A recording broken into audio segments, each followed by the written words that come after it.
డబ్బు, అనారోగ్యం, ఉద్యోగం, వ్యాపారం, అప్పులతో బాధపడుతున్నారా? మీకోసమే లాంచ్ యువర్ ఫ్యూచర్ ప్రోగ్రామ్. నమస్తే, వెల్కమ్ టు సుమన్ టీవీ. ప్రస్తుతం మనతో పాటు ఉన్నారు business analyst doctor Nandi Rameshwar Rao గారు. నమస్తే సార్. నమస్తే అమ్మా. ట్రంప్ విన్నింగ్ తర్వాత సార్ ఎలాన్ మస్క్కి కీలక బాధ్యతలు ఇవ్వడం జరిగింది, మనం న్యూస్లో చూస్తూనే ఉన్నాం. ఇప్పుడు ఇంకొక విషయం ఏంటంటే, ట్రంప్ ఎలాన్ మస్క్ అమెరికాకి మరి ఒక సీరియల్ చూసిన టైంలో అమెరికాకి వెళ్ళిపోవచ్చు అని చెప్పేసి ఒక ప్రాజెక్ట్ అయితే చేస్తున్నారు. 40 నిమిషాల్లోనే మనం అమెరికాకి వెళ్ళొచ్చు అంట. ఇది ఎంతవరకు సాధ్యం అంటారు? అంటే ఇది ఎలాన్ మస్క్కే సాధ్యమా? ఇలాంటివన్నీ క్రియేటివిటీగా ఆలోచించి చేయడం అంటే ఏం చెప్తారు మీరు? ఎలాన్ మస్క్ గురించి మాట్లాడంటే మీకు వాల్యూమ్స్ ఉంటాయండి, డిక్షనరీలు, వికీపీడియా అవి ఉన్నాయి కదా, అవన్నీ చాలు. ఎందుకంటే ఆయన మనిషి కాదు, మనిషికి మించి చాలా ఉన్నాయి. జనరల్గా కంప్యూటర్స్ కానీ, స్పేస్లు కానీ, రాకెట్లు కానీ మనమే చేస్తాం, మానవులే కనుక్కున్నారు. అంటే మానవకు కెపాసిటీ ఎంత ఉంది. ఎలాన్ మస్క్ వచ్చేసరికి నాకు తెలిసింది, చాలా వీడియోలో చూసాను, పర్సనల్గా కూడా విన్నాను నేను. ఏమంటే ఆయన జనరల్ ప్లానింగ్ ఎలా చేస్తాడంటే 10 years ప్లాన్ చేస్తాడు. ఒక పని, plan of action, next 10 years ఏం చేయాలి, కానీ దాన్ని 1 yearలో కంప్లీట్ చేస్తాడు. ఆ 10 years పని 1 yearలో పనిచేయాలి. అది ఆయన దగ్గర ఉన్న షార్ప్ పాయింట్. ఎందుకంటే అందరికీ ఉండదు ఆ చురుకుతనం. ఆయన ఎవరికీ భయపడ్డు, రిస్క్ తీసుకుంటాడు. ఎప్పుడైతే రిస్క్ తీసుకుంటాడో, కొన్ని ప్రాజెక్టులు ఆయన ఫెయిల్ అయ్యాడు కానీ వదలలేదు. స్పేస్ ఎక్స్ అనే కంపెనీ పెట్టాడు, దానివల్ల ఎక్కడో టెస్లా వితౌట్ డ్రైవర్ కార్ వెళ్తుంది. ఆ టెస్లాని ఇండియాలో కూడా పెట్టాడు. మా కజిన్ బ్రదర్ అక్కడ పనిచేస్తాడు కాలిఫోర్నియాలో. ఆ కారు కొన్నాడు, 2 కోట్లు 3 కోట్లు, డోర్ ఆటోమేటిక్ అన్నీ అంటే రెక్కల్లాగా విడిపోతాయి కారు. అండ్ స్పీడ్, అక్కడ ఉన్న రోడ్లు వేరు, ఇక్కడ ఉన్న రోడ్లు. ఇండియాలో పెట్టడానికి ఎప్పుడు ట్రై చేస్తున్నాడు, ఆయన పర్మిషన్ రావట్లేదు. అదే ఒకటి. ఎలాన్ మస్క్ ఒక దాంట్లో కాదు, ఏది పట్టుకుంటే అది బంగారమే. పట్టిందల్లా బంగారం అని తెలుగులో అంటాం. ఏదైనా టచ్ చేశాడంటే ఇంకెవ్వడు వచ్చినా చూడు, ముందు వెనక చూడు. ట్విట్టర్ను కొన్నాడు, టేక్ ఓవర్ చేశాడు. ట్విట్టర్ వల్ల ఎంత లాభం వచ్చింది దానికి. ట్రంప్ గారు గెలవడానికి కారణం ఏంటనుకుంటున్నాం, ట్విట్టర్లో కంప్లీట్ అడ్వర్టైజింగ్ చేశాడు. మీరు ఎట్లయితే ఫేస్బుక్ కంపెనీ అన్నీ చేస్తారో, I think Twitter maximum time spend చేశాడు. ఆయన అంత బిజీ పర్సన్ కూడా టైం ఇచ్చాడు. సో ట్రంప్ ఏంటి, కొన్ని కమిట్మెంట్స్ అయి ఉంటాయి ఇద్దరికి మధ్యలో. ఫస్ట్ కమిట్మెంట్ ఏంటంటే క్యాబినెట్లో తీసుకోవడం. అది చాలా ఇంపార్టెంట్. ఎందుకంటే ఒక ఇండస్ట్రియలిస్ట్ని పొలిటికల్లోనే వస్తారు, కానీ ఒక ఇండస్ట్రియలిస్ట్ తీసుకున్నాడు. ఇప్పుడు మన అంతకుముందు రిషబ్ సునాక్ ఇన్ఫోసిస్ అల్లుడు ఉన్నాడు, ఆయన రిజైన్ చేశాడు, సెలెక్ట్ అయింది, ఎక్కువ కాలం ఉండలేదు. ఇంకా అందరూ చేయలేరు, కొన్ని పనులు కొంతమంది చేయగలుగుతారు. ఎలాన్ మస్క్ వచ్చేసరికి ఏంటంటే is very sharp, very shrewd and risk taking. డబ్బులు ఖర్చు అయినా పర్లేదు, మనం అనుకునేది సాధించాలి, అది ఇంపార్టెంట్. సో స్పేస్ ఎక్స్ అనే కంపెనీ ద్వారా ఆయన మొత్తం చాలా యాక్టివిటీస్ చేస్తున్నాడు. అది స్టార్ట్ చేసిన అందరూ నవ్వారు, అనుకోకుండా అది ఫస్ట్ టైం ఫెయిల్ అయ్యాడు, సెకండ్ టైం ఫెయిల్ అయ్యాడు, third time, fourth time success అయ్యాడు. సో ఆ పట్టుదల, నెవర్ గివ్ అప్ యాటిట్యూడ్ ఉండాలి మనిషికి. కెరియర్లో పైకి రావాలంటే మనకి నచ్చాలి, ప్యాషన్ ఉండాలి, చెయ్యాలన్న కోరిక, తీరిక అన్నీ ఉండాలి. ఆల్ ఆఫ్ ఎ సడన్ అవ్వదు. సో ఎలాన్ మస్క్ గురించి ఎంత చెప్పినా మనం చాలా చిన్న, two small to talk about him.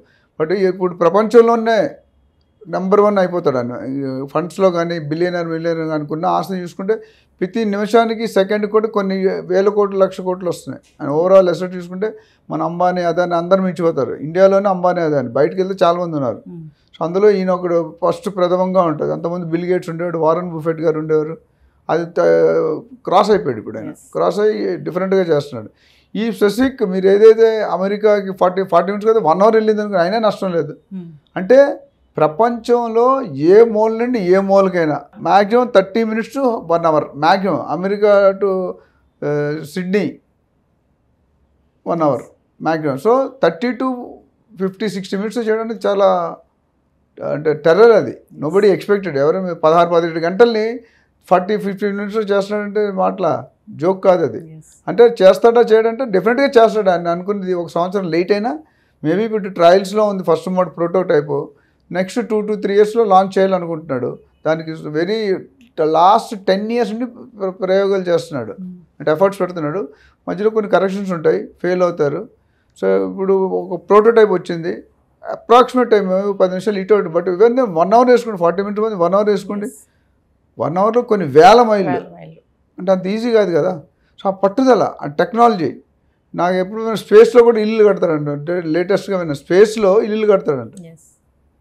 మరి ఎలా ప్లేన్లో వెళ్తారు అనుకుంటారా మీరు? ప్లేన్లో వెళ్ళాడు. ఎలా వెళ్తాడు?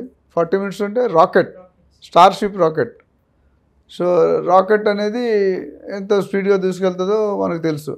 అది పైకి వెళ్ళడం కిందకి రావడం అది చాలాసార్లు ఫెయిల్ అవుతారు. మనకి ఇస్రో కానీ ఉన్నాయి కదా, ఫెయిల్ అవుతాయి అవన్నీ.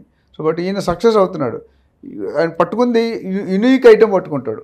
ఆయన ఏదైనా ఫీల్డ్లో కాలు పెట్టాడంటే మిగతా వాళ్ళందరూ ఖతం. ఆయన ఎవరికి భయపడు. అండ్ ఇప్పుడు డోజ్ అని ఉంది, ఇప్పుడు యుఎస్ గవర్నమెంట్లో డిపార్ట్మెంట్ ఆఫ్ గవర్నమెంట్ ఎఫిషియన్సీ, దానికి మెయిన్ మెంబర్గా చేశాడు అడ్వైజర్గా. ఈయనతో పాటు ఇంకొక ఆయన వివేక్ రామస్వామి, ఆయన కూడా పెట్టారు. వీళ్ళిద్దరు కూడా మంచి షార్ప్ పీపుల్. సో వీళ్ళు ఏమంటే గవర్నమెంట్ పనిచేసే విధానాలు మానిటర్ చేయమన్నాడు. అంటే మనం కరెక్ట్గా చేస్తాం, బై నెక్స్ట్ 2026 కల్లా మనం ఫైనాన్స్ లెవెల్ ఎట్లా ఉండాలి, జీడిపి ఎంత ఉండాలి, మిగతా రాష్ట్రాలతో ఎట్లాంటి సంబంధాలు పెట్టుకోవాలి, సానుకూలంగా ఉండాలా లేదా ఎగనెస్ట్ ఉండాలా, కొన్ని రూల్స్ ఉంటాయి. ఎందుకంటే అమెరికాలో యుఎస్ ఎకానమీ బట్టి ఎంటైర్ వరల్డ్ డిపెండ్ అయి ఉంటుంది. ఎకానమీ డౌన్ అయితే మీకు 2007 or 2008లో రెసిషన్ వచ్చింది. రెసిషన్ మొత్తం మార్కెట్ కొలాప్స్, అన్ని డిపార్ట్మెంట్, అన్ని ఫీల్డ్, అన్ని కంట్రీలో. అంటే యుఎస్ ఈజ్ మేజర్. యుఎస్లో 10 సంవత్సరాలు ఓల్డ్ టెక్నాలజీ, ఇండియాలో న్యూ టెక్నాలజీ ఒకప్పుడు. ఇప్పుడు కొద్దిగా మారుతుంది, ఇంకా మారాల్సిన అవసరం లేదు. వాళ్ళతో మనం కంపీట్ చేయలేం. బట్ ఇప్పుడు మన సైంటిస్టులు కూడా నోబెల్ ప్రైజ్ అన్నీ వస్తున్నాయి. సో వెరీ ఇంపార్టెంట్ అంటే యుఎస్ స్టాటస్ మీద డిపెండ్ అయి ఉంటుంది ఎంటైర్ ఎకానమీ. రెండోది, ఈయన పట్టుకున్నప్పుడు క్లియర్గా ఉంటాడు what he wants. Goal is very clear. 10 సంవత్సరాలు 1 year చేయడంటే మోస్ట్ ఆఫ్ ద ఇండస్ట్రీస్ చేయలేరు. 10 సంవత్సరాలు ఎంత ఎఫర్ట్స్ ఉండాలి, ఎంతమంది టీమ్కి కానీ, హైలీ పెయిడ్ శాలరీస్. ఆయన ఒక పట్టుకున్నాడంటే డే అండ్ నైట్ దాని మీద ఉంటాడు అనమాట. సో ఆయన గురించి ఈ 1 hour అనేది 40 minutes అనేది చాలా మిరకల్. చూస్తేనే మనం నమ్ముతాం, చూడకుంటే చెప్తే జోక్లా ఉంటుంది అది. సో 40 minutes సాధ్యం అవుతుంది తెలిసి 10 minutes ఇటు అటు, మ్యాక్సిమం 1 hour. 1 hourలో వచ్చే పీపుల్ ఆర్ హ్యాపీ. కాకపోతే ఇక్కడ ఇంకోటి ఏంటంటే కాస్ట్ తెలియదు, ఇంకా కాస్ట్ వర్కౌట్ చేయలేదు. కాస్ట్ డెఫినెట్గా ఎక్స్పెన్సివ్ ఉంటుంది. అండ్ ఒకేసారి ప్లేన్లో నాకు తెలిసి 200-300 మంది ఉంటారు. ఈ రాకెట్ 1000 people సింగిల్ ట్రిప్ అంటే బడ్జెట్ కూడా పెరుగుతుంది కదా. Normal person cannot afford. ఎందుకంటే గంటల్లో అంటే ఎంత మ్యానిపులేట్ చేయాలి, ఎంత మనీ పెట్టాలి మనకు తెలియదు. ఇవన్నీ చూసుకుంటే డెఫినెట్గా మంచి సింబల్, మంచి సైన్ ఇస్తుంది. అంటే ముందుకు వెళ్ళడానికి ఇండియాలో కూడా పెట్టడానికి డొనాల్డ్ ట్రంప్ సానుకూలంగా ఉన్నాడని విన్నాను. అంటే ఎలక్షన్ ముందే మాట్లాడుకున్నారు, నేను గెలిపిస్తాను, నాకు ఇవి ఇవ్వాలి. సో ఆయన ఫుల్ పవర్స్ ఇప్పుడు ఆపడం. ఇప్పుడు కూటమి గవర్నమెంట్లో ఏముంది, చంద్రబాబు గారు ఏమని అడిగితే బీజేపీ లేదంటారా? మరి లాస్ట్ 5 years ఎందుకు ఇవ్వలేదు? మన ఆంధ్రాకి కానీ తెలంగాణ కానీ వైఎస్ జగన్మోహన్ రెడ్డి ఇప్పుడు ఎందుకు జరుగుతున్నాయి? మన అదానీ వచ్చారు ఏపీకి, అంబానీ వచ్చారు 65,000 కోట్లు.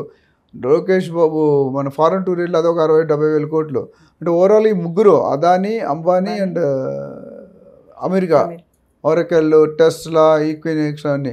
సో ఇవన్నీ ఏంటంటే 2 lakh crores. దీనివల్ల మేజర్గా 4-5 lakhs ఎంప్లాయ్మెంట్ క్రియేట్ అవుతుంది. They are taking target 2 million to 3 million employment next 5 to 10 years. అంటే 20 lakhs జాబ్స్ అంటే అంత ఈజీ కాదు. ఎంతమంది సేవ్ అవుతారు, ఎన్ని ఫ్యామిలీ బతుకుతాయి? సో ఇదంతా great efforts. Really we should appreciate Elon Musk. అంటే ఏది మంచి చేస్తున్నాడా చెడ్డ చేస్తున్నాడు కాబట్టి we should appreciate. Thank you sir. Thank you.